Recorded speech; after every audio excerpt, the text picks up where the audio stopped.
హనుమాన్ శ్రీరామదూత హనుమాన్ శ్రీరామదూత హనుమాన్ శ్రీరామదూత హనుమాన్. నిద్రలేస్తే చూపిస్తాట అందరికీ. ఉత్తరీయం ఇలా తీసి, రే ఈ దెబ్బ ఏమిటో తెలుసా, దేవతలతో యుద్ధం చేసినప్పుడు ఐరావతం కుమ్మింది, దాని దంతం ఇక్కడ తెగిందిరా, ఇది ఆ దెబ్బ అంటట. ఇలా చూపించి ఇదేమిటో తెలుసా, విష్ణువు చక్రం పెట్టి కొడితే ఇదిగో కొద్దిగా తెగింది ఇక్కడ, అది మత్స అంటట. అటువంటి యోధుడు. అందుకు వీరహత్య కూడా జరిగింది కాబట్టే అన్ని శివలింగాలు ప్రతిష్ఠించారు రామచంద్రమూర్తి.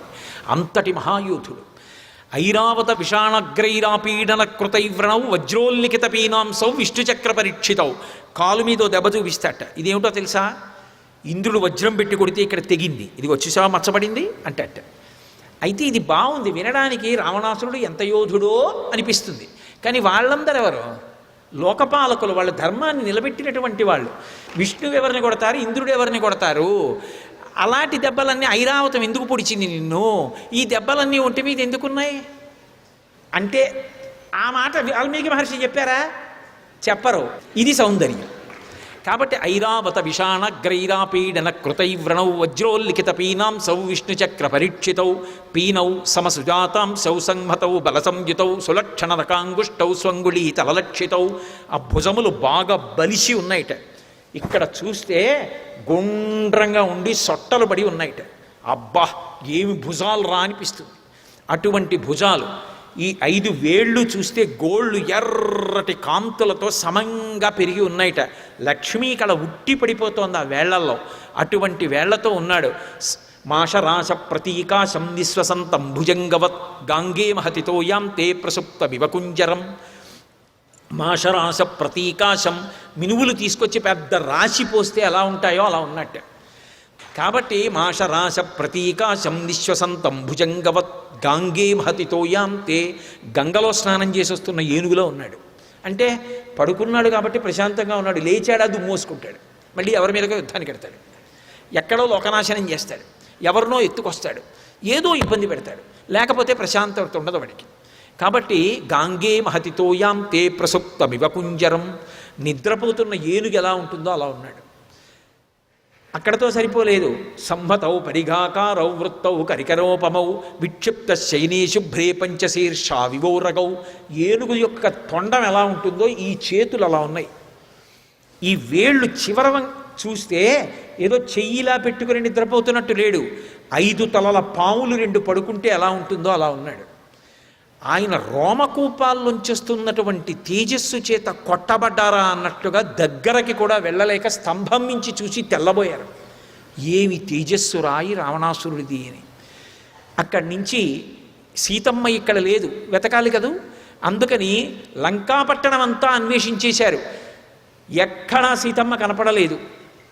నిస్పృహ కలిగి అనుకున్నారు, అనిర్వేద శ్రియోమూలం అనిర్వేద పరం సుఖం అనిర్వేదో హి సతతం సర్వార్థేషు ప్రవర్తక కరోతి సఫలం జన్మో కర్మయత్తత్ కరోతి సహ తస్మాత్ అనిర్వేద కృతం యత్నం చేష్టేహముత్తమం. అందుకు చదువుతారు సుందరకాండ. మనిషి ఎప్పుడైనా సరే నిర్వేదాన్ని పొందాడా, దుఃఖాన్ని పొందాడా, శోకాన్ని పొందాడా, దాన్ని మించిన శత్రువు లేదు, ఆలోచన కూడా రాదు. మనిషి ఉత్సాహాన్ని పుంజుకొని సమస్య వచ్చినప్పుడు ఆలోచించాలి. అనిర్వేద శ్రియోమూలం, లక్ష్మి ఏర్పడడానికి కారణం శోకాన్ని విడిచిపెట్టడమే. అనిర్వేద పరం సుఖం అనిర్వేదోహి సతతం సర్వార్థేషు ప్రవర్తక. అనిర్వేదము శోకాన్ని విడిచిపెట్టడమే సమస్తమైనటువంటి సుఖములను చేకూరుస్తుంది. కాబట్టి కరోతి సఫలం జన్మో కర్మయత్తత్ కరోతి సహా తస్మాత్ అనిర్వేద కృతం యత్నం చేష్టేహముత్తమం. ఉత్సాహం పుంజుకుంటానన్నారు. మళ్ళీ లంకాపట్టణం అంతా తిరిగి వచ్చారు. చతురంగళమాత్రోపి నావకాశస్య విద్యతే రావణంతఃపురే తస్మిన్ యంకపిర్నజగాయ సహా. 4 అంగుళాలు విడిచిపెట్టకుండా లంకాపట్టణం అంతా వెతికించానే. మళ్ళీ వెంటనే అన్నారు, మనోహిహేతు సర్వేషామింద్రియాణం ప్రవర్తనే శుభాశుభా స్వవస్థాసు తచ్చమే సువ్యవస్థితం. తప్పిపోయింది ఆడది. ఆడవాళ్ళలో కాకపోతే ఎక్కడ వెతుకుతాను? వాళ్ళని వెతికాను, వాళ్ళ ఒంటి మీద పట్టలేదు, నా మనస్సే వికారం పొందలేదు, నాకేమీ జ్ఞాపకం లేదు. సీతమ్మ కాదన్నాను, బయటకు వచ్చాను, నాకు దోషం లేదు, నా మనసు ప్రతిస్పందించలేదు కాబట్టి నాకు దోషం అంటలేదు అన్నారు. కానీ సీతమ్మ కనపడలేదు. విపరీతమైన దుఃఖం పొందారు.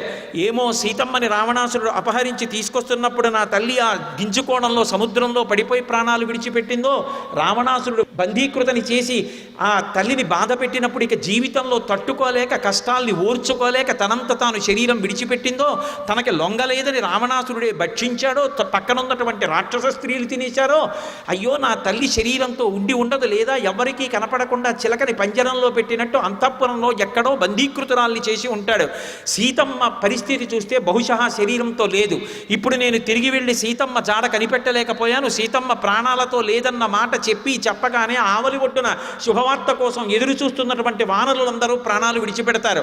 అంగదుడు విడిచిపెడతాడు, జాంబవంతుడు విడిచిపెడతాడు, రాముడు, లక్ష్మణుడు, సుగ్రీవుడు, వానరజాతి అవతల కౌసల్య, సుమిత్ర, కైకేయి, భరత, శత్రుఘ్నులు, ఇంతమంది 2 జాతులు వానరజాతి నరజాతి ప్రాణములు విడిచిపెట్టేస్తారు. ఇటువంటి అశుభవార్త వెళ్ళి చెప్పవలసిన అవసరమే ఉంది. వెళ్ళను, చెప్పను, ఇక్కడే కూర్చుంటాను. హస్తాదానో ముఖాదానో నీతో వృక్షమూలిక వానప్రస్థో గమిష్యామి హదృష్ట్వా జనకాత్మజాం. ఇక్కడే వానప్రస్థుడినై చేతులు చాపు కూర్చుంటా.